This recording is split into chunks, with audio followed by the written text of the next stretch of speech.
Paano ba makakapagpahinga sa problema? How can we rest from our problems?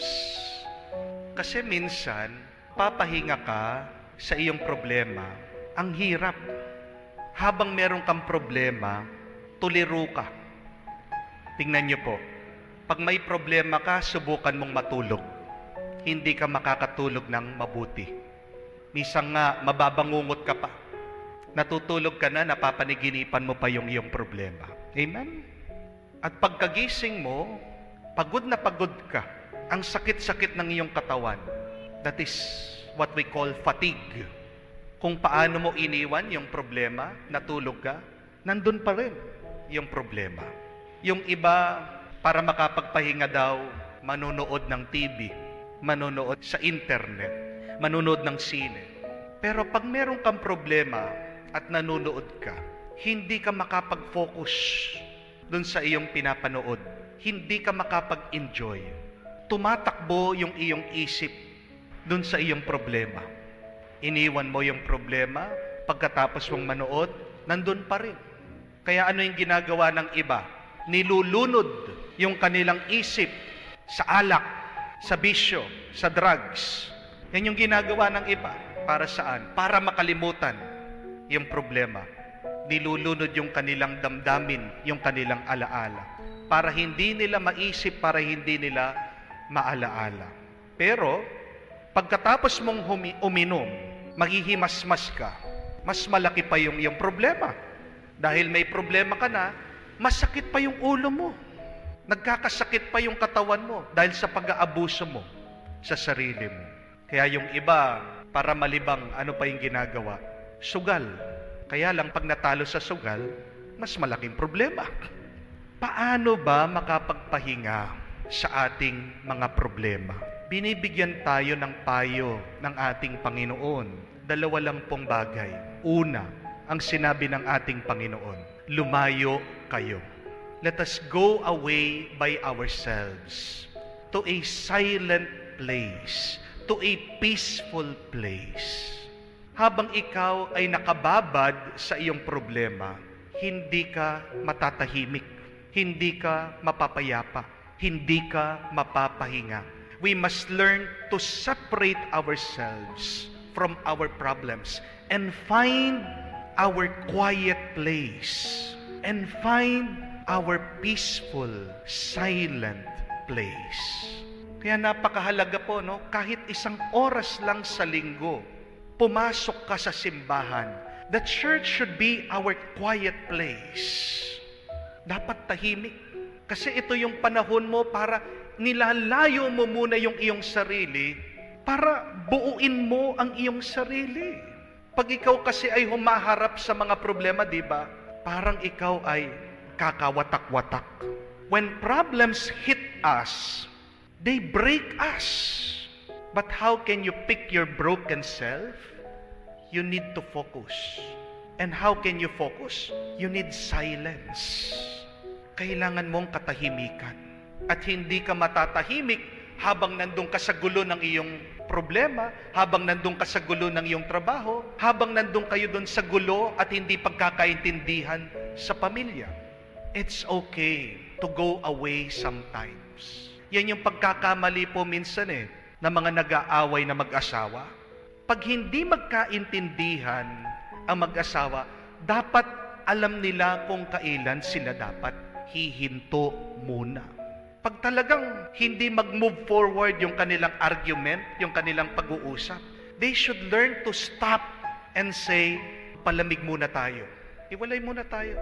Pag malamig na yung ulo natin, pag medyo tahimik na yung puso natin, damdamin natin, doon tayo magbalik at mag-usap. Matuto po kayo na respetuhin nyo yung damdamin, nararamdaman ng mga partner nyo, ng mga asawa nyo. Yung mga iba kasi hindi Gusto nila, hindi. Wag tayong aalis dito hanggang hindi masusolusyonan ito, hanggang hindi natin pag-uusapan ito. Sometimes, you have to give up and go away and separate yourselves in order to solve your problems. Hiwalay muna kayo. Pahinga muna kayo. Kahit nga po nung ako'y nagtatrabaho, isa po sa palagi kong ginagawa. Ayaw ko nagdadala ng trabaho sa bahay. Bakit? Para mahiwalay mo yung pagod sa pahinga. 8 hours ka nang nagpapagod, uuwi mo pa sa bahay.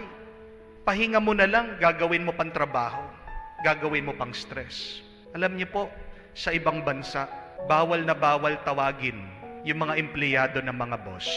Pag tinawag ng kumpanya yung empleyado sa bahay habang nagpapahinga, pwede po nilang kasuhan. Pwede po nilang demanda yung kumpanya, yung kanilang mga manager, yung kanilang boss. Bakit? Because they have to respect the peace, the rest of the employee. Paano ka makakapagpahinga kung nakababad ka pa rin dun sa iyong problema, sa iyong trabaho, sa iyong ginagawa? Alam ng Panginoon yun. Nakita niya ang kanyang mga apostol, pagod na pagod, ginawa naman nila yung the best nila, ginawa nila yung mission nila. Kaya ano sabi ng Panginoon? Tara, lumayo tayo muna dito sa tahimik na lugar para makapagpahinga kayo. You can never rest from your problems if you are immersed in your problems, in your work. Remember that. Learn to go away sometimes. Pero hindi naman ibig sabihin, umalis ka, forever kang umalis. Bakit umalis ka? Kasi gusto mo lang tumahimik. Kasi gusto mo lang magpahinga. At pag okay ka na, bumalik ka. Ano pang sinabi ng ating Panginoon? Para makapagpahinga ng kakaunti. Yun lang po yung kailangan natin eh. Kaunti lang. Kaya kung kailangan ng asawa mo ng kakaunting pahinga, bayaan mo. Kung kailangan ng kakaunting pahinga ng mga nagtatrabaho, bayaan mo. We need that little rest and silence to be strengthened once again. Kakaunti lang, hindi mo pa maibigay, bigay mo naman. Pero pangalawa, para makapagpahinga po tayo sa ating mga problema, kailangan paubaya din natin yung ating trabaho, yung ating problema sa Panginoon. Where we stop, the Lord continues. Tandaan niyo po yan. Kung hanggang saan lang yung iyong kaya, pagkatapos nun, ialay mo, paubaya mo kay Jesus, siya na ang magtutuloy nun. Yan po yung narinig din natin sa ating ebanghelyo. Magpapahinga sana sila, sinama sila ng Panginoon sa isang tahimik na lugar, pero nalaman daw, narinig ng mga tao, dagsa sila, nagunahan sila. Naghihintay na yung trabaho sa kanila doon. Pero napansin niyo po, ito, tingnan niyo to. Hindi sila pinagtrabaho ng Panginoon. Nung nakita daw ng Panginoon ang napakaraming tao na kailangan bigyan ng pansin, na kailangan lapitan, na kailangan tulungan. Sinong nagtrabaho? Yung mga apostol na pagod? Hindi. Siya mismo. Bumaba siya sa bangka at tinuruan daw niya ang mga tao. Bakit ba napapagod tayo minsan sa problema? Kasi ginagawa natin, niyayakap natin lahat. Tayo lang. Hindi mo naman kailangan harapin lahat ng problema mong mag-isa. Kung hanggang saan lang yung kaya mo. At pag hindi mo na kaya, ang Panginoon kaya niya. Siya naman. Learn to give up some of your burdens and problems to the Lord. Where you stop, the Lord continues. Pag umaga, anong kailangan po nating gawin? Magpasalamat tayo. Yan ang magandang dasal. Pag-uumpisa ng araw. Pero pag tapos na ang araw, paggabi, anong kailangan nating gawin? Magtiwala. Magtiwala ka sa Diyos. Na yung iyong ginawa, ito'y babasbasan niya at dadagdagan pa niya. Remember that. In the morning, be grateful. But in the evening, be faithful.